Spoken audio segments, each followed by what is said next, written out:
안녕하세요. 복음생각입니다. 복음이의 제7강 회개와 믿음 첫 번째 시간입니다. 새로운 강의가 시작되니까요. 처음부터 지난 강 6강까지의 내용을 복습해 보죠. 죄는 뭡니까? 하나님의 통치에 대한 거부이죠. 죄의 결과는요?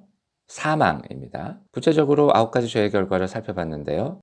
하나님과의 친밀한 인격적인 교제가 단절되고요. 하나님으로부터의 무한한 공급이 중단되고요. 사람들과의 관계가 손상되고요. 자기 자신과의 관계가 손상되고요. 죄의 종이 되고요. 사랑하는 능력이 손상되고요. 판단력이 손상되고요. 피조물과의 관계가 손상되고요. 최종적으로 둘째 사망에 이르게 됩니다. 복음에서 말하는 구원은 무엇으로부터의 구원인가요? 죄와 사망으로부터의 구원입니다. 천국은 뭐였습니까? 천국은 하나님의 통치이죠.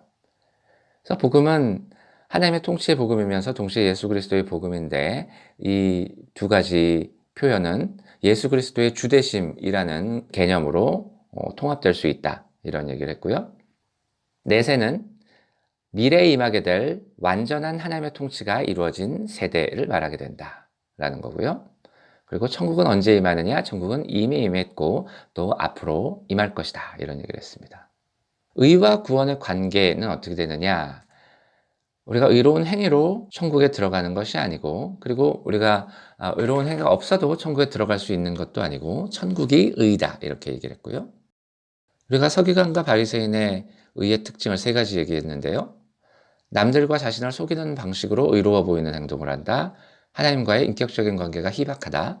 그리고 비판하고 정죄한다. 이렇게 얘기를 했습니다.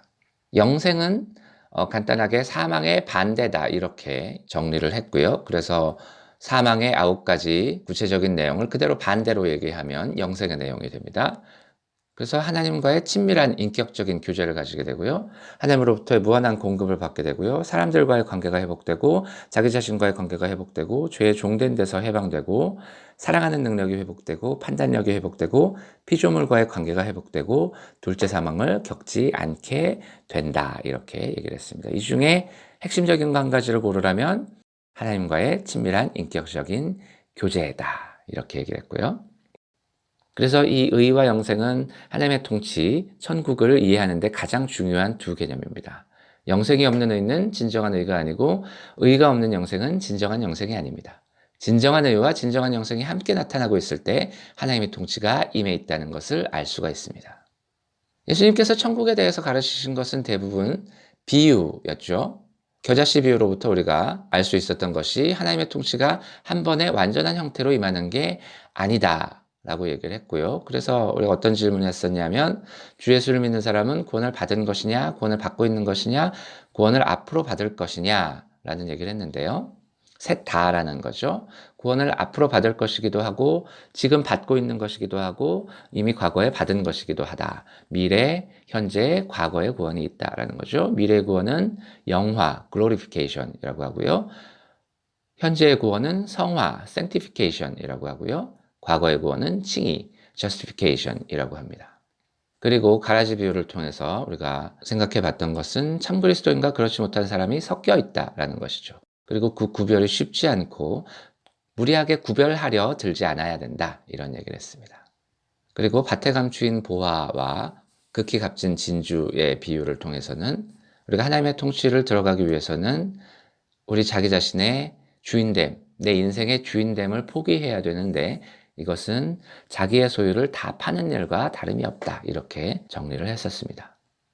그래서 지난 강 6강에서는 구원받는 것은 불가능하다 이렇게 얘기하면서 시작했고요. 그래서 앞에서 얘기했던 두 가지 복음, 예수 그리스도가 선포한 복음, 사도들이 선포한 복음.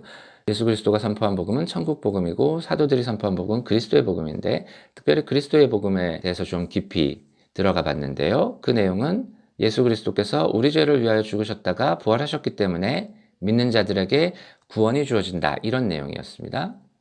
그러면 구원받는 것은 불가능하다고 했으니까요. 어떻게 이 불가능한 구원이 그리스도에서 가능해지는가라는 질문을 다뤄야 되는데요.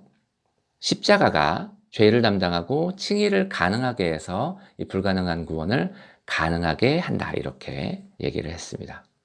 그래서 이 예수 그리스도의 십자가 부활을 통해서 믿는 사람이 거듭나고 또 성령이 주어지고 이런 것을 통해서 우리 가운데 성화가 일어나게 된다라는 것이죠. 그래서 결론적으로 구원은 원래 불가능했는데 예수 그리스도에 의해서 이 구원이 가능해졌기 때문에 이 구원은 전적으로 은혜로 주어지는 것이다. 이렇게 정리를 했습니다. 자, 그래서 이제 7강으로 들어가게 됩니다. 회개와 믿음이죠. 이 대단히 중요한 강인데요. 사실 이 복음의 예는 9강까지 있습니다만 8강과 9강은 그래서 복음에 따라서 어떻게 살 것이냐라는 문제를 다루고요. 복음 자체에 관한 내용은 7강에서 마무리가 됩니다. 자, 먼저 생각해 볼 것은 구원받는 것이 전적인 은혜라면, 전적으로 하나님의 은혜에 의해서 구원이 주어지는 거라면 왜 어떤 사람은 구원을 받고 어떤 사람은 구원을 못 받느냐? 이런 질문을 한번 생각해 보겠습니다. 이게 약간 신학적으로 논쟁이 있는 부분을 건드릴 수도 있는데요. 뭐 예정설과 관계된 부분이죠. 그래서 전적인 은혜니까 구원받는 사람과 구원받지 못하는 사람이 예정돼 있고 구원받는 사람에게는 그 은혜가 주어지지만 구원받지 못한 사람에게는 그 은혜가 주어지지 않는다. 뭐 이렇게 얘기하는 설도 있고요.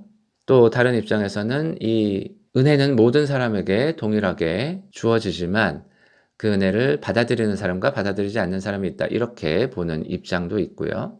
그래서 그 논쟁에 깊이 들어갈 건 아니고요, 지금. 진짜로 이제 질문하는 거는 이겁니다. 이 구원받는 사람과 구원받지 못하는 사람을 구분하는 실제적인 차이가 뭐냐라는 거죠. 그래서 그게 은혜가 어떤 사람에게는 오지 않아서 그게 안 일어나든 또는 은혜가 왔는데 그 사람이 그렇게 반응하지 않아서 그런 거든 간에 구원받지 못한 사람이 왜 구원받지 못하고 구원받는 사람은 구원받는 것이 무엇에 의해서 구분이 되느냐 이런 질문을 하는 겁니다. 네, 7강의 제목이 나와 있는 거죠. 회개와 믿음이죠. 회개하고 믿으면 구원받는 거고요. 회개하지 않고 믿지 않으면 구원 못 받는 거죠. 그거는 성경적으로 명백한 건데요. 7강에서는 회개가 무엇이고 믿음이 무엇이냐에 대해서 이제 살펴보게 되는 겁니다. 오늘은 회개에 대해서 간단하게 살펴볼 텐데요. 말씀 보겠습니다. 마가복음 1장 15절입니다. 이르시되 때가 찼고 하나님의 나라가 가까이 왔으니 회개하고 복음을 믿으라 하시더라. 자, 이 말씀에서는 회개에 대해서 뭘 할 수 있죠?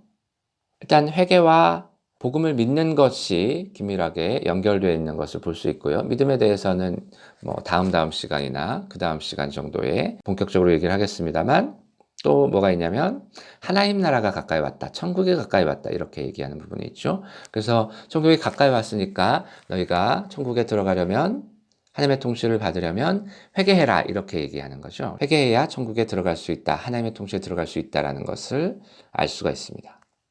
다음에 또 말씀 보죠. 에스겔 18장 30절입니다. 주여와의 말씀이니라. 이스라엘 족속아, 내가 너희 각 사람이 행한 대로 심판할지라. 너희는 돌이켜 회개하고 모든 죄에서 떠날지어다. 그리한즉 그것이 너희에게 죄악의 걸림돌이 되지 아니하리라. 중요한 부분은 이 부분입니다. 돌이켜 회개하고 모든 죄에서 떠날지어다. 회개라는 것이 근본적으로 돌이키는 겁니다. 방향을 바꾸는 겁니다. 내가 이쪽을 보고 서 있었는데 방향을 180도 바꿔서 반대 방향을 보고 쓰는 거죠. 이 돌이키는 것이 회개입니다. 그러면 어디에서 어디로 돌이키는 것이냐? 바로 뒤에 나오죠. 죄에서 떠날지어다. 그래서 내가 죄를 바라보고 서 있다가 죄를 짓는 방향으로 가고 있다가 방향을 180도로 돌리는 거죠. 죄라는 게 뭐라고 했습니까? 하나님의 통치를 거부하는 겁니다. 그럼 거기서 180도로 돌이키면 뭐가 돼요? 하나님의 통치를 받는 대로 돌이키는 거죠. 그 돌이킴, 그 입장 변화, 내가 하나님의 통치를 거부하다가 하나님의 통치를 받겠다고 돌이키는 것이 그게 회개입니다. 자, 다음 말씀 하나 더 볼게요. 고린도후서 7장 10절, 11절입니다.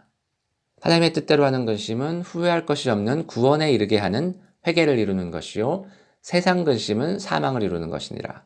보라, 하나님의 뜻대로 하게 된 이 근심이 너희로 얼마나 간절하게 하며 얼마나 변증하게 하며 얼마나 분하게 하며 얼마나 두렵게 하며 얼마나 사모하게 하며 얼마나 열심 있게 하며 얼마나 벌하게 하였는가.